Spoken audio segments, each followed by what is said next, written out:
வணக்கங்க. ஸ்ரீ கிருஷ்ணா ஜோதி நிலையத்திலேருந்து ஈரோடு ஜோதிடர் முனியாண்டி. நம்ம தினம் ஒரு 11 ஜாதகம் அப்படிங்கிற கணக்குல பார்த்துட்டு இருக்கோம். இதுல இப்ப பார்க்கறது 7வது ஜாதகம். அதாவது 28/10/1996ஆம் ஆண்டு பிறந்தவங்களோட ஜாதகம் பார்க்கலாம்.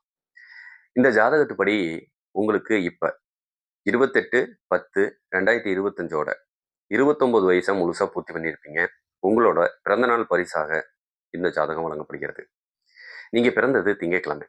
திங்கள்னாவே அழகு, அறிவு, அஹ், நிலையில்லாத தன்மை இது எல்லாத்தையும் கொடுக்கும். இதோட சூரியனோட நட்சத்திரமான கிருத்திகை நட்சத்திரத்துல நீங்க இன்னைக்கு பிறக்கிறீங்க. சந்திரனோட சூரியன் சேர்ந்ததுன்னா அமாவாசை யோகம் அப்படிம்பாங்க. திங்கட்கிழமையோட கிருத்திகை நட்சத்திரம் சேரும்போது இது அமாவாசை. அமாவாசைன்னா நம்ம தப்பா நினைக்க வேண்டாம். அம்மாவின் ஆசை நிறைவேறும் நாள் தான் அமாவாசை. அது என்னடா அம்மாவின் ஆசை அப்படின்னு நீங்க கேட்கலாம். அமாவாசைக்கு நம்ம ஆளுக்கு பேர் வச்சது அந்த மாதிரி. காரணம் என்னன்னா, வியாபாரத்துக்கு போன தந்தை அம்மாவை சந்திக்கக்கூடிய காலம் வசந்த காலம் அப்படின்னாங்க. அது உண்மைதானே? அது மாதிரி தான் சந்திரன்னா அம்மா நம்ம ஜாதக ரீதியா, சூரியன்னா அப்பா.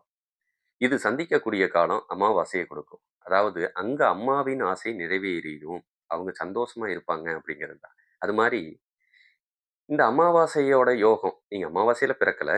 ஆனாலும் நம்ம சந்திரன் திங்கட்கிழமை நீங்க பிறந்ததுக்கும் நட்சத்திரத்துக்கும் உண்டான பலன் நம்ம கொடுக்குறோம். சரிங்களா? அப்பனா நீங்க மனசால நினைக்கக்கூடிய விஷயங்கள் உங்களுக்கு வெற்றியை கொடுக்கும் அப்படிங்கிற கணக்குல நம்ம எடுத்துக்கலாம். சரிங்களா? சின்ன சின்ன தகவல்களை நம்ம உள்ள சொருகிருவோம். அதனால நீங்க ஜாதக ரீதியா தகவல்கள் கண்டிப்பா கேளுங்க. உங்களுக்கு கிடைக்கும். சரி. நீங்க ஆ, இ, உ, ஏ இந்த எழுத்துல பெயர்நாமம் இருக்கிறவங்களும் இந்த கிருத்திகை நட்சத்திரத்துக்காரங்க அப்படிங்கிறதையும் எடுத்துக்கலாம். நீங்க தேய்பிற துவிதியை நட்சத்திரத்துல திதியில நீங்க பிறந்திருக்கீங்க அப்படிங்கிற கணக்கு தான். சரி, கிருத்திகை நட்சத்திரம் சூரியனோட சாரம். அதுக்கப்புறம் நடந்தது சந்திர தசை 10 வருஷம். அதுக்கப்புறம் நடந்தது செவ்வாய் திசை 7 வருஷம். இப்ப ராகு திசையை அனுபவிச்சுட்டு இருப்பீங்க அப்படிங்கிற காரணத்தையும் புரிஞ்சுக்கணும். இந்த ராகு 18 வருஷம் நடப்பாரு. இந்த ராகு தசை நடக்குதுனாவே நம்ம ஜாதகம் பார்த்துட்டு இருக்கிறது உங்களுக்கு தெரியும்.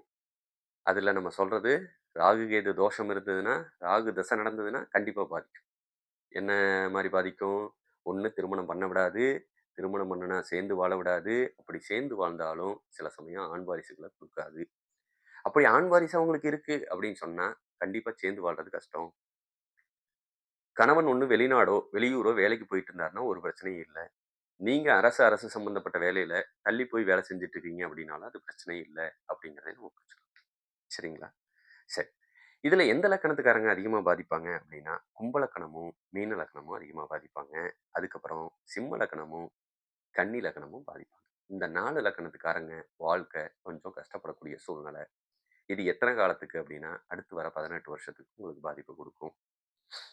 இது 100% துல்லியமா இருக்கும். வேண்டாத வம்பு வழக்கு பிரச்சனையோ, போலீஸ் ஸ்டேஷனோ, கோர்ட்டோ போக வேண்டிய சூழ்நிலை. கணவன் மனைவிக்கு இடையில பிரச்சனை. இல்ல அப்படின்னு சொன்னா, இல்லைங்க எனக்கு குடும்பத்துல ஒரு பிரச்சனையும் கிடையாதுங்க. தொழில்ல பிரச்சனை குடுத்துருக்கேன். அதையும் நல்லா புரிஞ்சுக்குங்க. ஏன்னா ராகுவ பொறுத்தளவுக்கு அது வேலை செய்யும். சரி. நாடி முறைப்படி நம்ம ஆண்களுக்கு உண்டான பலன எடுத்தோம்னா, நல்ல கோவத்துக்கும், ரோசத்துக்கும் சொந்தக்காரங்க நீங்க. சரிங்களா? அதே மாரி மனசு அடிக்கடி மாறக்கூடிய தன்மை இருக்கிறனால கொஞ்சம் கவனமா இருங்க. சொல்வாக்க காப்பாத்துறதுக்கு முயற்சி பண்ணுங்க அப்படிங்கிறது தான். நிலையில்லா மனசுக்கு சொந்தக்காரரு. சரிங்களா? வேண்டாத பெண்களோட சகவாசம் வரும். காரணம் என்னன்னா, நீங்க அழகுக்கு சொந்தக்காரரு. அதனால பெண்களோட சகவாசம், உங்களோட வயசுல மூத்த பெண்களோட சகவாசம் கொஞ்சம் குடுக்கும். கவனமா இருங்க.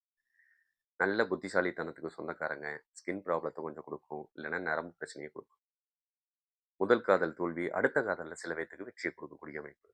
அரசு சம்பந்தப்பட்ட வேலையோ, இல்ல மெடிசின் சம்பந்தப்பட்ட துறையிலயோ, மருந்து தயாரிக்கக்கூடிய துறையிலயோ, அரசு உத்தியோகத்திலேயோ உட்காரக்கூடிய அமைப்பை ஏற்படுத்தும்.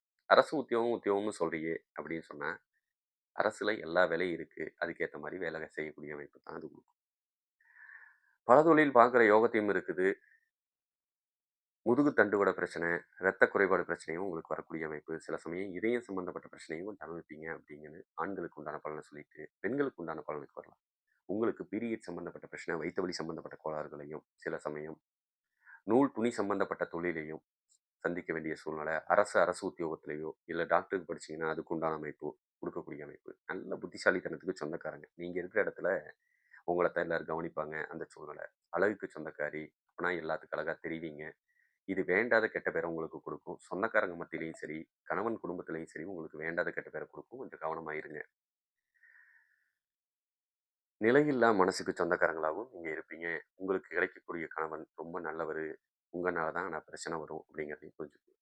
வேற ஏதாவது இந்த ஜோதிட ரீதியா, உங்க ஜாதக ரீதியா எது தகவல் தேவைப்பட்டா, ஸ்ரீ கிருஷ்ணா ஜோதி நிலையத்தை அணுகுங்கள். ஸ்ரீ கிருஷ்ணா ஜோதிடர் ஈரோடு முனியாண்டி உங்களுக்காக காத்திருக்கிறார். நன்றி. வணக்கம்.